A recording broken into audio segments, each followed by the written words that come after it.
Olá! O Dois Pontos hoje visita o escritor Kelsen Bravos, que conversa sobre literatura com o também escritor Túlio Monteiro. Professor universitário de literatura e linguística, Kelsen Bravos é autor de vários livros. Empenhado na inclusão da leitura na sociedade através da ONG Casa do Conto, Kelsen recentemente organizou 2 coleções para crianças. Palavras ao Vento foi seu último lançamento. Mestre em literatura brasileira, Túlio Monteiro é poeta, cronista e antologista. 2 Dedos de Prosa com Graciliano Ramos é uma crônica que lhe rendeu o 2º prêmio Ideal Clube de Literatura. Na poesia, a obra Agosto em Plenilúnio reúne 50 poemas seus. E mais recentemente, Túlio lançou Letras ao Sol, uma biografia de autores cearenses, e a obra infantil O Cajueiro Botador. Curta essa boa conversa entre os escritores cearenses Kelsen Bravos e Túlio Monteiro, entrevistados por Isabel Maiara, aluna do curso de jornalismo da Unifor. Kelsen, como se iniciou a sua vida de escritor?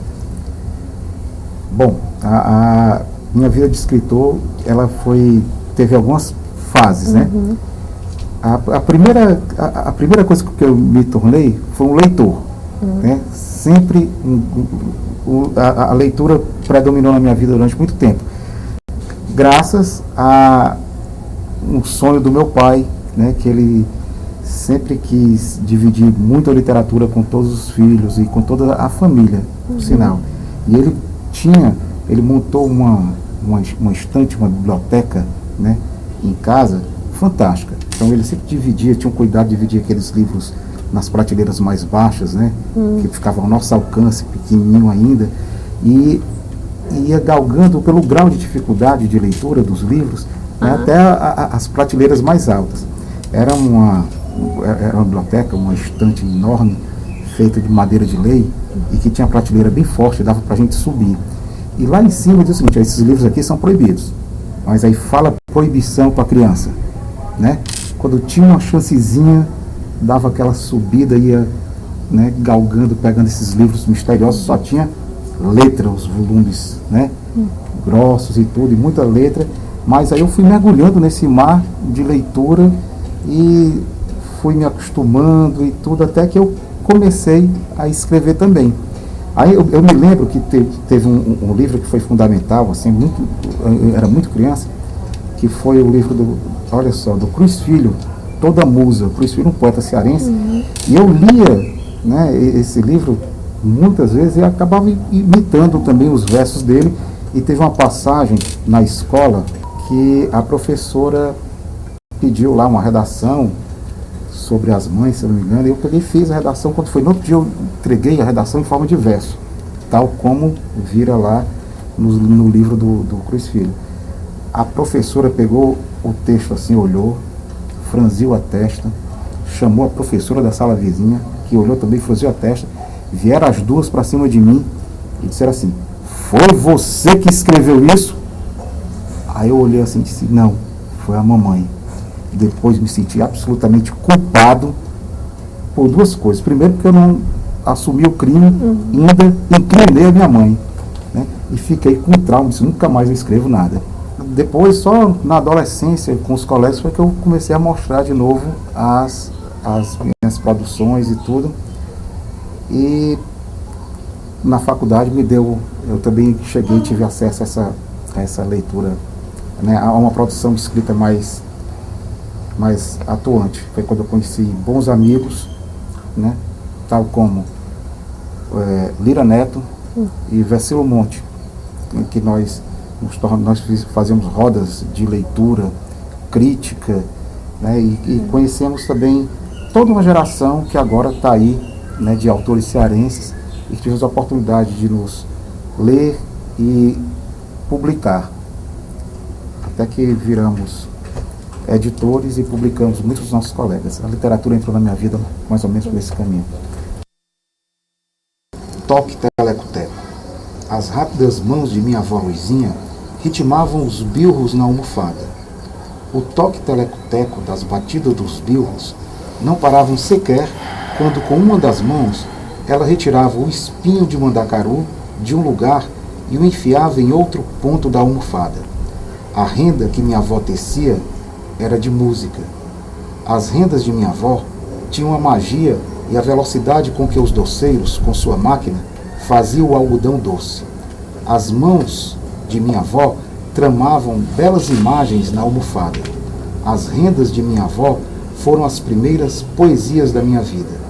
Elas sempre me faziam imaginar coisas e eu sempre me surpreendia com suas formas, texturas e sons. Aos poucos, fui percebendo que nunca uma melodia se repetia. As rendas de birro de minha avó são únicas. A almofada e os birros não mais existem. Hoje, as rendas são partituras com as notas musicais das poesias transformadas em canções com que minha avó Luizinha me embalava a fantasia e as emoções. No lugar do toque teleco-teco, hoje há o silêncio, que é a canção da saudade. Túlio, como foram seus primeiros passos como escritor? Bom, a minha história, ela imbrica muito na do Kelsen, porque nós somos parentes, nós somos primos. E o pai dele, Pereirão, gente boa demais, me permitia frequentar a casa dele, porque nós, geograficamente, nascemos muito próximos. Na minha casa, havia livros, mas não na quantidade suficiente.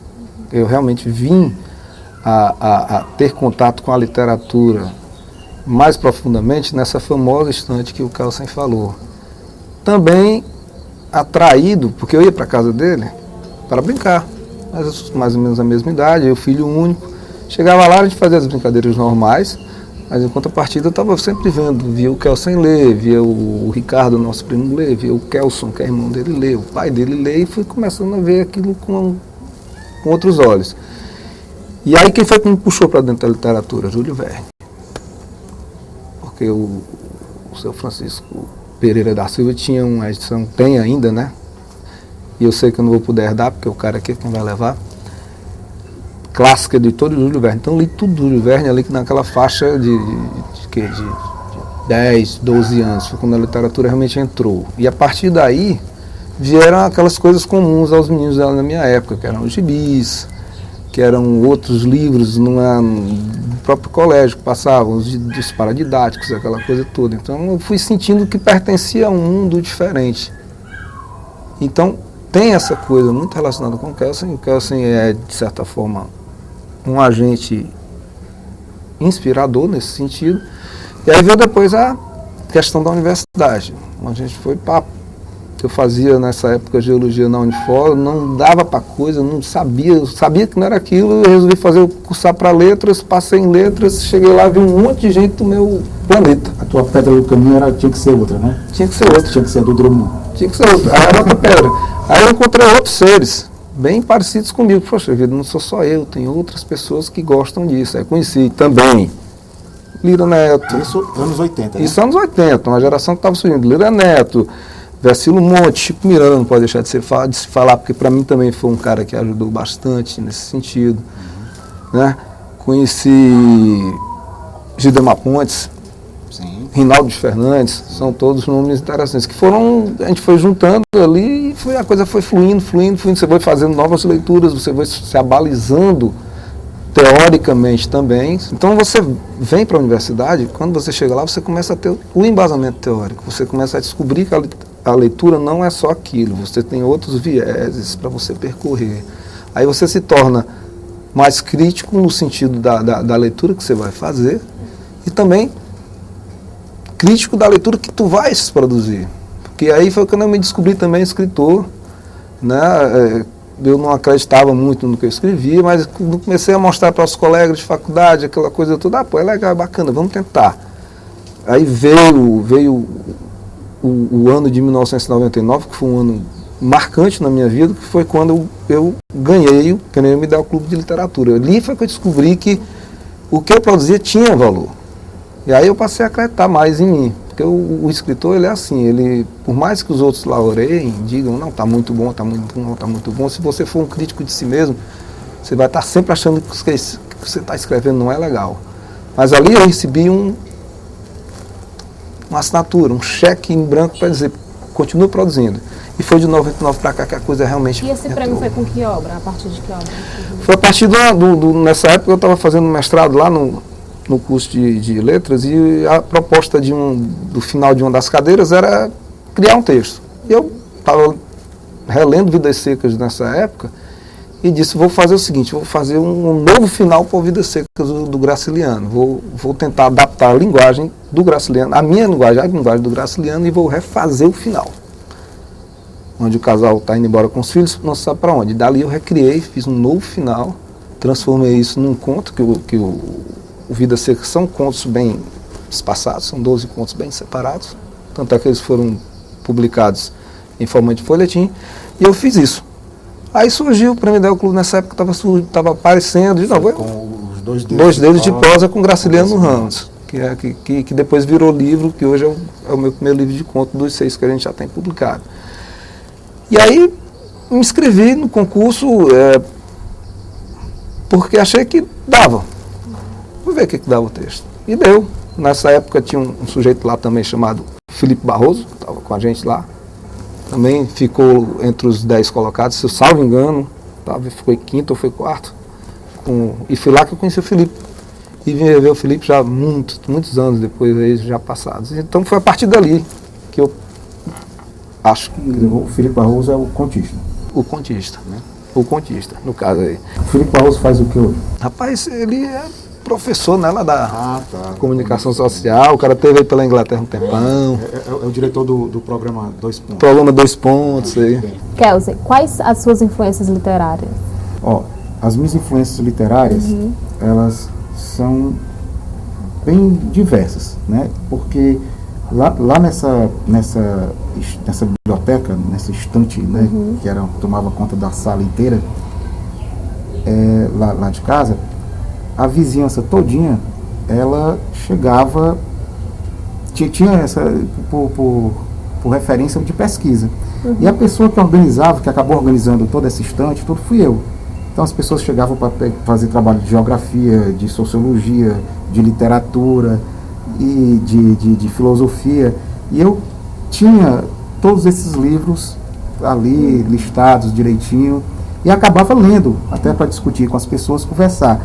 Então eu tive uma formação ampla de leitura, né, até de forma autodidata, grande, que acabava influenciando no meu trabalho literário. E então fui lendo o quê? Né, dos clássicos, né, passando pelos contemporâneos, os realistas, né, os simbolistas, antes deles os românticos, os modernistas, todos eles. Era uma leitura muito prazerosa para mim. E imagina um menino, um adolescente, o bairro todo vindo atrás, e porque achava legal conversar comigo, pegar as orientações. Isso para mim foi um estímulo para ler mais. E não é à toa que, além de escritor, eu também, né, o pessoal me procura muito como editor. Eu também sou um editor das edições Casa do Conto, trabalhei nas edições Demócrito Rocha, né, presto assessoria para várias outras editoras. Sonhei você, beijei tua face, toquei teu ventre e abri compasso. Era meu braço que, sem cansaço, buscava aflito tua pele quente. Olhos fechados, molhados, lágrimas sentidas, vividas. Não eras tu e nem ninguém. Não era nada, tampouco alguém. Era eu na cama, noite calada. O meu gemido, sutil e rouco, eu que gritava, um certo louco, pelo teu corpo, que pouco a pouco será só meu, nunca mais teu.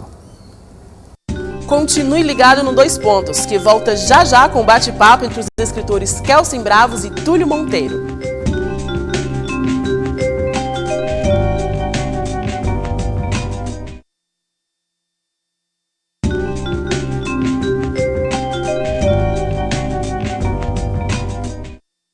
Hoje o assunto é literatura, na casa de Kelsey Bravos, que conversa com Túlio Monteiro sobre suas obras e projetos literários. E o senhor, Túlio, o que ultimamente o senhor lê, o que não lê, e quais são as suas influências literárias? Bom, as influências, elas só vieram mesmo a surgir necessariamente ao longo dos meus estudos secundários. A gente está falando aí das leituras clássicas e básicas brasileiras, Machado de Assis, José de Alencar, Cruz e Souza, que eu sou simplesmente fascinado, tem gente que detesta. Eu adoro minha obra. Se você pega a obra, não, se pega o que eu escrevo, você vai ver muito da influência decadentista, ela vai estar ali dentro, isso aí teve lá. Percorri, necessariamente, quando você entra na universidade, você tem que ir para outras searas, você tem que ir para os franceses, você tem que ir para os ingleses, aquela coisa toda. Por força do teu curso, você tem que ler aquele pessoal, há essa necessidade. Agora, onde é que eu me identifiquei mesmo? Com o meu pai literário, que eu costumo dizer que eu tenho o meu pai biológico, que é o seu Bernardo, que me colocou no mundo, que é de 1938, tem 70 anos, e tem o meu pai literário, que é Sâncio de Azevedo, também de 38, também de 70 anos, poucos dias de diferença um do outro. Foi com Sâncio, quando dentro do curso de letras eu me enveredei pela literatura cearense. E aí acabou, aí foi Rodolfo Teófilo, foi todo o pessoal da Padaria Espiritual, foi Lopes Filho que eu biografei, foi... Quem mais que a gente pode falar? Adolfo Caminha, o pessoal que fundou, todo aquele pessoal que fundou, eu me situei muito nessa linha do Sâncio, que é aquela linha de estudo que vai do final do século XIX até mais ou menos 1940, quando Antônio Salles morreu. Essa fase do Sâncio me influenciou demais. Então, qual é a minha influência real e verdadeira? A literatura cearense. Eu sou o mais famoso cajueiro dessa praça. Eu nasci há mais de 100 anos. Brotei do chão de areia branquinha daqui, onde hoje é a Praça do Ferreira. Naquele tempo, lampiões a gás iluminavam as ruas e as casas. Não havia luz elétrica. As estrelas brilhavam intensas e a lua cheia clareava toda a cidade.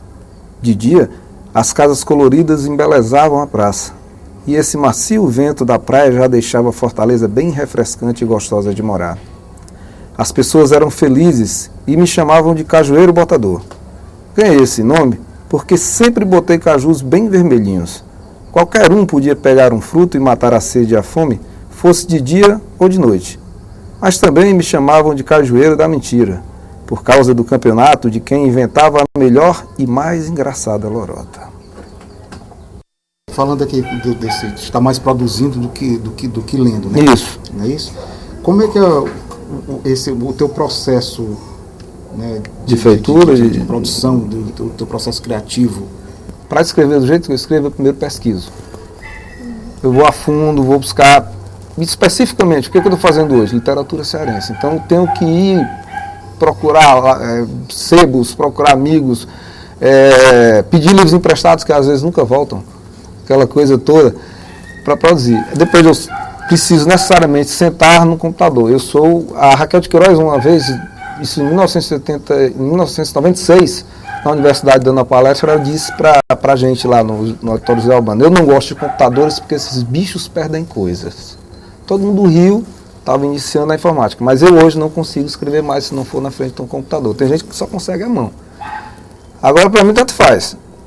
Pode estar barulho, pode estar silêncio, pode estar tudo. Agora, eu preciso estar bem comigo. Meu estado de espírito, a minha pessoa tem que estar bem. Se eu não estiver, eu não consigo sair uma linha mesmo. Agora, já que tu fizeste a pergunta, fala do teu modo de produção. Do processo criativo? Assim, a minha referência é a minha circunstância, é o lugar onde eu estou, o lugar onde eu vivo e as pessoas. Eu adoro gente.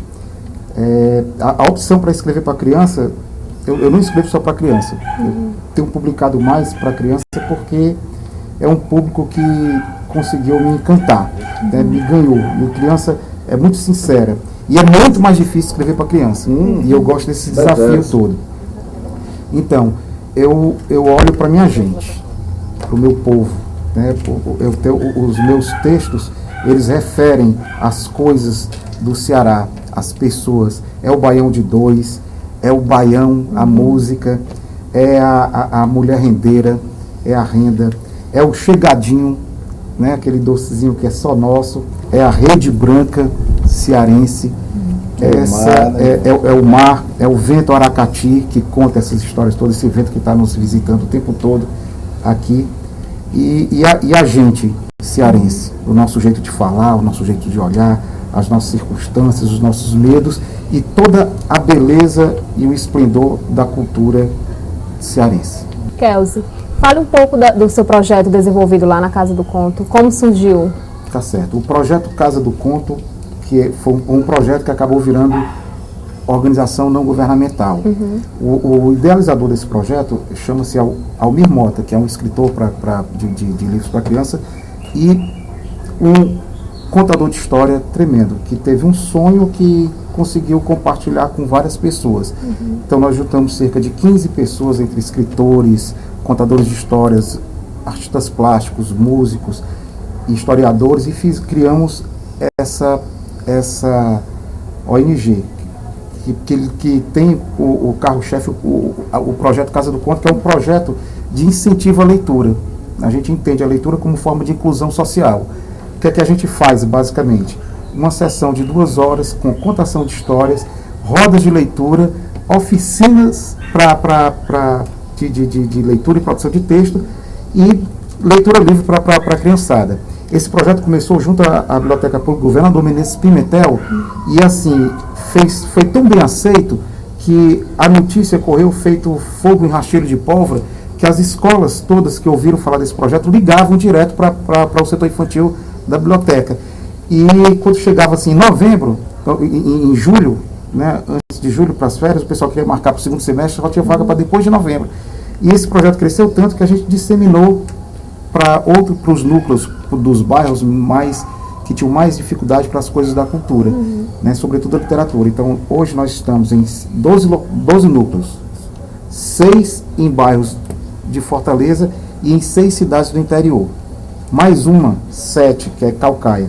Nós estamos em Canidé, em Crato, em Catarina, em Sobral, Saboeiro, Tamboril e agora em Caucaia. Vamos falar agora um pouco sobre a literatura infantil.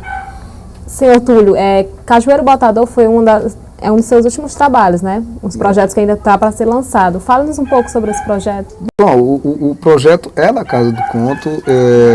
Serão 12 autores cearenses com 12 ilustradores que vão preparar livros no projeto para serem lançados em todo o estado do Ceará, distribuídos gratuitamente na rede estadual e na rede municipal. E eu fui contemplado com a história do Cajueiro Botador, que é o Cajueiro da Mentira, que é uma história que estava assim indo embora, já não se sabia mais, as novas gerações não conheciam, e a gente pegou, adaptou para a escrita infantil e propôs, eles aceitaram.